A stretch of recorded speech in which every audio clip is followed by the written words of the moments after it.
有些时候，我们会感到一种很特别的疲惫。它不是因为身体累了，而是因为心里原本燃烧着的那团火，好像突然熄灭了。原本你对一件事情充满了希望，你付出了很多努力，甚至已经想象好了成功的样子，但是结果却不如人意。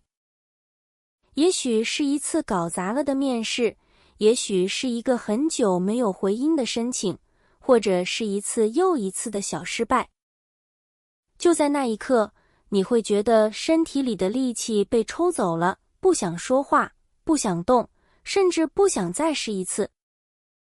中文里有一个非常形象的成语，用来形容这种状态，叫灰心丧气。这个词的画面感很强。灰心是把心比作燃烧后的灰烬，火熄灭了，剩下的就是冷冰冰的灰白色的东西，没有了温度，也没有了光亮。丧气则是指失去了那一股气。在中国文化里，气代表着一种精神力量。当这股气丧失了，人就会像泄了气的皮球一样，变得低落，没有精神。所以，灰心丧气不仅仅是难过。难过的时候，我们可能会哭，但在灰心丧气的时候，我们往往是沉默的。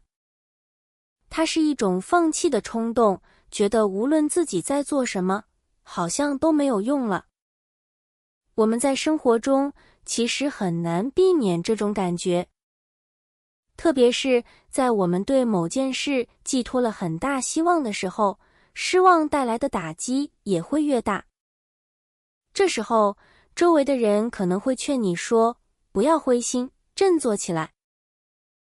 但我们都知道，要把冷却的灰烬重新点燃是需要时间的。这个成语虽然听起来有些消极，但它其实非常真实。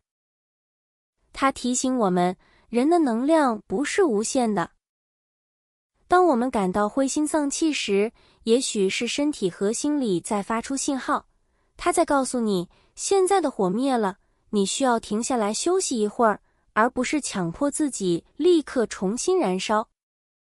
下次，当你或者你的朋友感到这种深深的无力感时，你可以试着理解这种心如死灰的感觉。